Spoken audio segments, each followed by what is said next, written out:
I'm an internal medicine physician. I see adult patients, but as Torsten referred to, the only kids I talk to are my own, so I will also refer heavily to my series of N=3 during this talk, because that sort of fits in with the surgical mantra as well, in my experience. But I think what I've learned by working with Torsten was actually listening to patients and what we can learn by clinical observation, but then taking that clinical observation into the lab, into the animal house, and then back into the clinic to actually do the translational approach. I'm going to show you some of those insights that we've gained by specifically questioning, the physiology of weight gain and weight loss. And I'm going to make no excuses for the fact that I come from a very biological approach to this problem, and I'm going to try and illustrate that with some examples.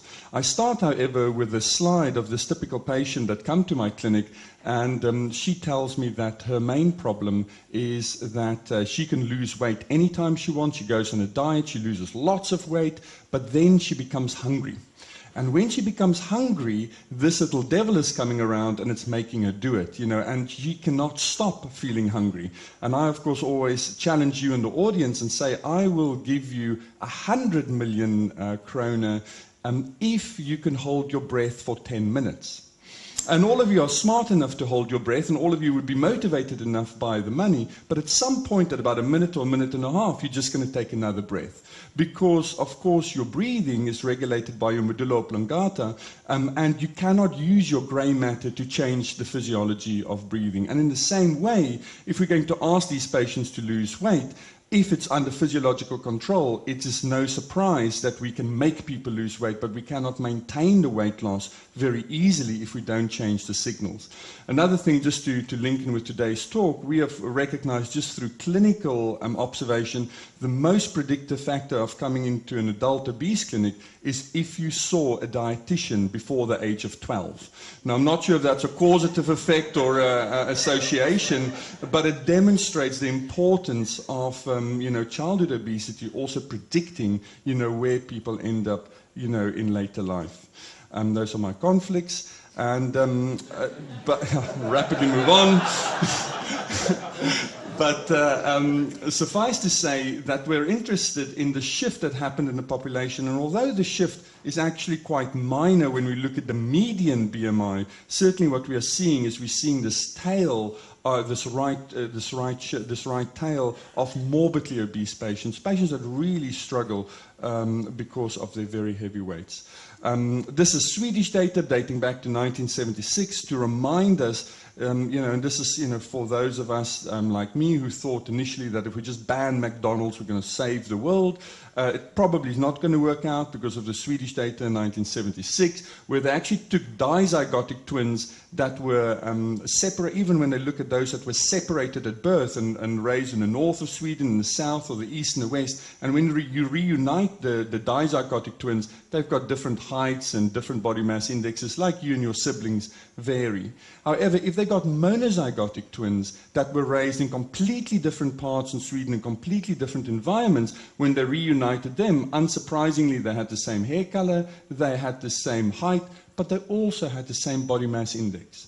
So although our set points vary between siblings, as you can see, the set points of weight is very similar if you are monozygotic, suggesting that the environmental influence may be less than we actually think it can be. Now, that does not mean that you can change your set point maybe plus minus 3 kilograms in most people, but it just means that we need to understand the physiology to really understand this problem. Another important aspect is this is work from Steve O'Reilly's group in Cambridge, but it also illustrates the physiology that's happening here. Here's the same boy that you've seen this picture many times, with leptin deficiency. He has a very, very rare disorder, but he has one physiological problem. And if we actually could fix that one physiological problem by starting giving him leptin over there, that's exactly the same boy at the age of 7. So, and the only reason is because we changed the physiology. Now, of course, the obesity that we see in clinic is far more complex, but it illustrates the point that, if we know what the problem is, we can actually treat that. And I teach my residents and say, you know, it must have been really difficult to treat hypothyroidism before we had thyroxine, because you had this complex disease and people felt tired and they felt cold and they gained weight and they had skin troubles, all these different things, but they had one physiological problem. And you can fix that, you actually can move forward. But of course, we don't understand what we're dealing with, and therefore, unsurprisingly, our treatment options are not always helpful. Now, just to remind you where the hypothalamus sits in the brain, and I actually use this picture, and I will refer to my series of n equals 3, because it's the only people I talk to, as I said, is my children, or only, you know, children I talk to at least. You know, my son is, you know, he's sort of a mini-me, I suspect, but he's sort of very mathematical, very logical, you know, and he can't draw pictures for toffee. He just is unable to do any art at school, but he's quite interested. And we were walking on the university campus, and there was a mother and father that were, you know, had BMIs probably in the range of 50, and they brought their new 18-year-old daughter that probably had a BMI of about 42, you know, and my son looked at it and said, you know, why are those people so fat? And I thought about it for a while, and then I said, you know, what I think, you know, is probably wrong with them is that there's a part of their brain that's broken, you know, and this part just makes them feel hungry, and when they eat food, they don't feel full. And I said, you know, do you know about the part of your own brain that you think may be broken? And he thought about it for a while, and he said, yeah, probably the bit that needs to do art is broken in me, you know. So I said, you see, everybody has a little bit of their brain that's broken, and these people, that is the part of their brain that's not working. So if we actually approach the problem like that, then actually understanding the signaling may be of interest. And that's certainly looking not only at the hypothalamus, but also the reward centers that actually are signaling many of our drives to eat. If we zoom into the hypothalamus, of course, we understand that into the arcuate nucleus within the hypothalamus, we have the NP-Y neurons, we have the POMC neurons. This neuron makes you eat more and makes you do less exercise. This neuron makes you eat less and do more activity or exercise. And as you can see, here's the leptin receptor, here's the Y2 receptor where PYY binds into, and this means that these receptors are under the control of the periphery.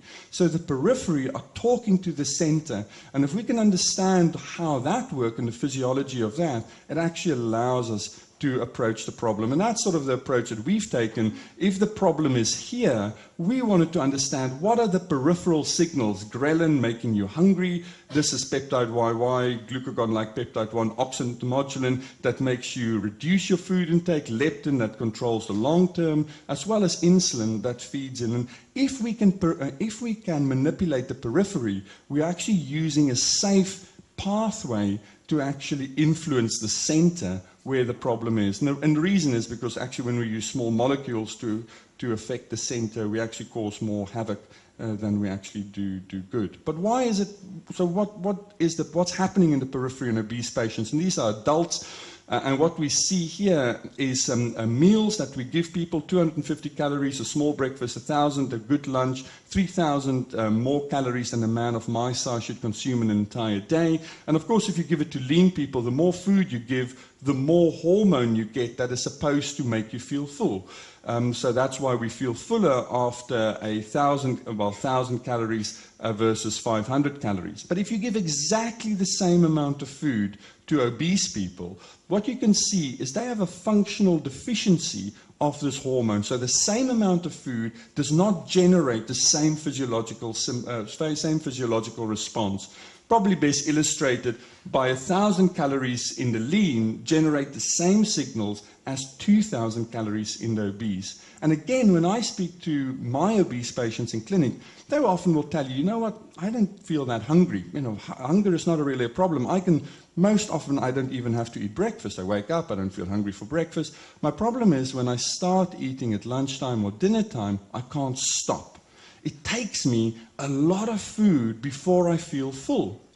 And this is the physiology that may explain that. So the real benefit of that is that if we have, in endocrinology, if we have something that is low, we can supplement it. And that's what we try to do with this dose-response study by actually giving different doses of PYY. This is 0.2 to 0.8. And the more food we give in this randomized, double-blind, controlled way, and we ask patients to then eat an ad libitum amount of food, you can see the more peptide you give them, the lower the amount of food is that they consume. And when we ask them the question on a visual analog scale, why is it that you are, how are you feeling after we injected these hormones, the visual analog scales tell us that they have increase in satiety as the doses increase. So changing the physiology appears to be helpful. But, you know, we've injected leptin into patients. Leptin is very helpful, and I showed you Steve O'Reilly's work in leptin-deficient patients, but most obese patients are actually leptin-resistant. They've got too much leptin. So if you give them more leptin, it doesn't work. But here we have a hormonal system where we have a deficiency, and I've already shown you that in lean patients, if we actually inject PYY or saline, we can make people eat less food, but in obese patients where they eat more ad libitum food in a 24-hour period, actually because they have a deficiency when we inject them with PYY, we also have a reduction. So this works in the lean, but it also works in the obese. Why does it work in patients? Because on the PYY day, there was a reduction in appetite. So physiologically, we've affected a system, and therefore the behavior comes naturally to people. They don't have to think about, oh, I have to be very good, I don't have to eat this or that. You know, they are just acting because of their, what Torsten refers to as their signals that we've been able to alter. And where do these signals work? This is a GLP-1, another gut hormone that actually, and when we use functional MRI, what we can actually see is that injecting these hormones in the periphery actually changes the brain. It changes the reward centers in the brain, and therefore is consistent with what the behavior. So just to remind you of the story, if you change the periphery, you have the effects in the brain, you actually can change the behavior. If you actually start by trying to change the behavior without affecting the brain, without affecting the periphery, life is 1,000 times harder, as has been illustrated many times. Finally, we also talked about energy expenditure, and you will remember that I talked about the arcuate nucleus, NPY, making you eat more, do less activity, POMC, making you eat less, do more activity. So the same system controls energy in and energy out. And this is another gut hormone, oxyntomodulin. That was, this was work done by Katie Wynn in our lab when we were at Imperial, together with Steve Bloom as the principal investigator. But what you can see here is actually when we measure total daily energy expenditure, on the days when people received oxyntomodulin, there was an increase in energy expenditure. So not only did they eat less food, they also had an increase in energy expenditure because we were able to change the signals that come from the periphery. So, of course, as an internal medicine doctor, what I want to understand is how do we affect the center by using the periphery to actually ultimately change food intake and energy expenditure. And that's why, you know, I'm so excited about the impact of surgery. And we'll talk about that a little bit later. But, you know, I always say to Torsten, you know, the surgeons found the answer without understanding the question. You know, so now what I'm trying to do is to back engineer the thing by actually using this fantastic model to actually understand how the periphery can change the center so that we can help people in the future. So just to thank people, and also specifically in Gothenburg, Torsten and Lasse, and all the others that's been so good. Thank you very much.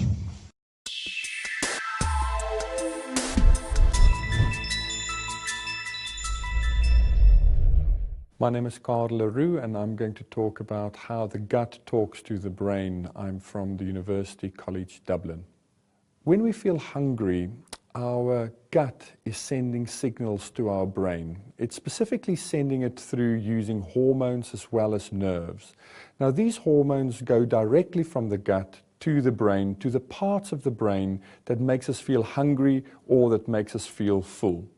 Now, before a breakfast, for example, you would have a hormone such as ghrelin that will go high and make you feel hungry and look for food. But the minute you've actually eaten food, then another set of hormones that we call satiety gut hormones will actually increase. Hormones such as peptide YY, glucagon-like peptide 1, and oxyntomodulin. Now they go through the bloodstream as well as through the nerve endings, and they go through two parts in the brain. The one is called the hypothalamus, which is in the center part, and another one is called the nucleus tractus solitarius, which is in the back part of the brain that allows the signals to be projected forward. Now this balance of hormones is something that happens with every meal we take. However, patients that are overweight appear to have a deficiency of these hormones. So when they eat, they don't have enough of these hormones, and therefore they don't feel full, even though they've eaten a bigger meal. So for them to feel full, they have to eat even more calories. So by us understanding how the gut is sending these signals to the brain will allow us to work out what types of food can we put into the gut to optimize the signal, or how can we use these signals and give them, for example, in medicines to people who don't have enough of them. Or alternatively, we can use operations that naturally enhances these hormones. The benefit of this approach is that we're using natural signaling systems and therefore reduce the risks that treatment may have to patients. If we look at the brain, we need to understand that different parts of the brain play different functions. Right in the center, we have the hypothalamus, which is really the general that controls how hungry we feel and how full we feel. On the outside of the brain, we have the cortical areas that you and I will use for philosophy or to do mathematics. So when I have a conversation with somebody, these cortical areas on the outside of the brain will take the information and store it and process it. However, when I feel hungry, or I've eaten and I feel full, that is generated by the subcortical areas, or the hypothalamus and the nucleus tractus solitarius in this instance. Now, for the last 2,000 years, we've been trying to talk people thin. We've been trying to give them information. They've been trying their best using the philosophical approaches, but it just hasn't worked. And the reason is because we now understand that the parts of the brain that really control how hungry we feel and how full we feel sit in the subcortical areas. And therefore we need to be able to address these and help these subcortical areas in the brain if we are really going to change how hungry people feel and how full they feel, so that we can make them less overweight and they can maintain the weight loss in the long term. When we do interventions, for example, give specific food, or we give specific treatment options, medication, or even when we do bariatric surgery where we rearrange the small bowel and we enhance these signals that come from the gut, we can see the influences when we do functional magnetic resonance imaging. The benefit of doing fMRI means that we can show people pictures and see how they respond to what previously would have been very appetizing type of photos. But when we actually give the right hormones to patients, or we do these operations that naturally enhance these hormones, then we can see that the centers that normally would be excited by food are now downregulated. There's less activation in the brain when you show them food that have high calorific value, etc. And that suddenly starts making sense, because if people have an optimal treatment, either with surgical treatments or with medication, they come back to clinic and they tell us, you know, now I'm just not thinking about food anymore. I'm not obsessed with food. I don't wake up in the morning thinking only about what am I going to have for lunch or what am I going to have for dinner. I can actually get on with the rest of my life. And because I'm not thinking about food, I don't have to open the cupboard and actually consume all these calories during the day. So what this has shown us, what the science of how the gut talks to the brain has shown us, is that if we enhance the natural signals that come from the gut and they go to the right places in the brain, we can change the behaviors that we as clinicians or patients who are suffering with the disease really want. If we don't change what happens in the reward centers of the brain or in the central subcortical areas of the brain that allows us to feel hungry and full, if we do not change these, then we cannot expect people to maintain behaviors of eating less food in the long term. But if we can use natural ways, either through hormones or through nerves or through operations that change these signals, then we can allow people to do what they want and what we want them to do. And this is the benefit of having the gut talk to the brain in an optimal way. We now understand that obesity is a chronic brain disease. And although it's characterized by excess fat that sits under the skin or sits around the organs, the organ that's probably most involved with obesity is the brain. And if we can target this organ with hormone treatments, with neural treatments, or even with other operations that actually enhance these signals, then we can allow this chronic brain disease to come under control. The impact of obesity is enormous for the individual because they suffer specific diseases that reduces their quality of life and also increases how quickly they become ill or even how quickly they die. The impact is enormous for healthcare systems because it's so expensive to treat these diseases and these comorbidities of obesity. But the impact is also enormous for society as a whole.